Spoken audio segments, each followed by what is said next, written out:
अहिल्यानगर महानगरपालिका निवडणुकीच्या प्रचारानं आता चांगलाच वेग घेतलाय.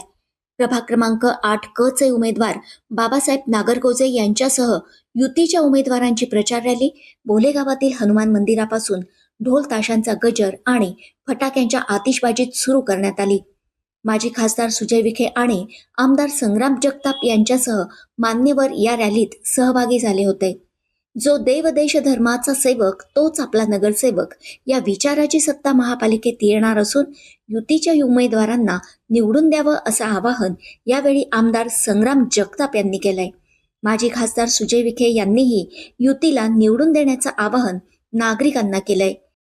आज ज्यांच्या प्रचाराच्या निमित्तानं आपण या निमित्तानं उपस्थित आहोत असे बाबू शेट्टी नागरगोजे, त्याचप्रमाणे भिंगार देवेताई, आकाशजी कातोर यांच्या मातोश्री, म्हणजे आपल्याला 3 लोकांना हे 15 तारखेला मतदान करायचं आणि त्याच्यामध्ये 2 चिन्ह हे घड्याळ आहे आणि 1 चिन्ह हे कमळ आहे. म्हणून आपल्याला 15 तारखेला निवडणुकीला मतदानाच्या निमित्तानं आपण सामोरं जात असताना आणि ते 2 चिन्ह घड्याळ आणि 1 चिन्ह कमळ, येणाऱ्या 15 तारखेला आपण या चिन्हाला पसंती द्या आणि कुठंतरी या अहिल्यानगर महानगरपालिकेमध्ये जी सत्ता या विचाराची येणार आहे आणि तो विचार म्हणजे कुठला आहे, जो देव देश धर्माचा सेवक तोच आपला नगरसेवक, याच विचारानं आपल्याला कुठेतरी मतदान करण्याकरता आपण पुढाकार घ्यावा.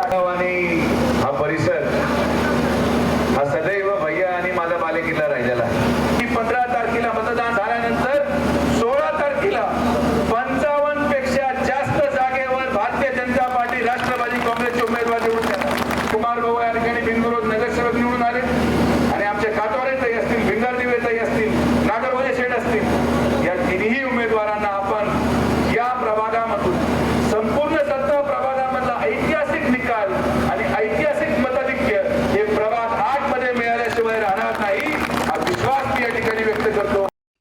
प्रतिनिधी यतीन कांबळे, नगर क्रांती न्यूज, अहिल्यानगर.